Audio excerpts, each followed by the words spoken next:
Action action direct action, রাজাকারের বিরুদ্ধে direct action, ইলিয়াসের বিরুদ্ধে direct action, action direct action, একাত্তরের অ্যাকশন ডাইরেক্ট অ্যাকশন, মুক্তিযুদ্ধের action direct action, action direct action.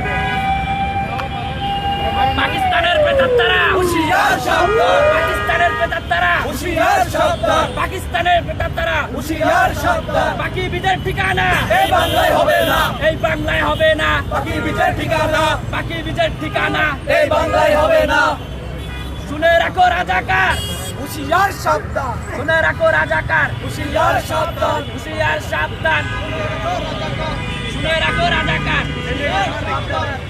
এদেশ আমার বাপদারা এদেশ আমার বাপদাদার মার জুতা মার মার জুতা মার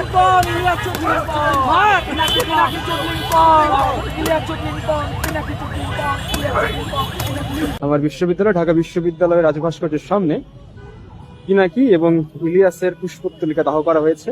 যারা ধর্মভীরু বাঙালির ধর্মীয় সেন্টিমেন্ট বিক্রি করে যারা খায় তাদের পুষ্পোত্তলিকা ঢাকা বিশ্ববিদ্যালয়ের রাজু ভাস্কর্যের সামনে জ্বালিয়ে দেওয়া হলো। ইলিয়াস এবং পিনাকি ইলিয়াস এবং পিনাকি ডিসেম্বর মাস শুরু হওয়ার পর থেকে তারা তাদের যেই সোশ্যাল মিডিয়ায় ফেসবুক ইউটিউবে বিভিন্ন ধরনের অপপ্রচার চালাচ্ছে। তারা 16 ডিসেম্বর বিজয় দিবস মানে না, তারা 16 ডিসেম্বরকে বলে বালের বিজয় দিবস। মানে তারা কি পরিমাণ একটা মানুষ মনে করেন খারাপ হলে আমরা মনে করি যে ইলিয়াস এবং পিনাকি হলো জারজ, তারা বাংলাদেশের জারজ সন্তান। জারজ সন্তান হওয়ার কারণেই জারজ সন্তান না হলে কোনো দিন কেউ পারে না তার দেশ যেই মাসে স্বাধীন হয়েছে, যেই তারিখে স্বাধীন হয়েছে দেশের বিজয় দিবসকে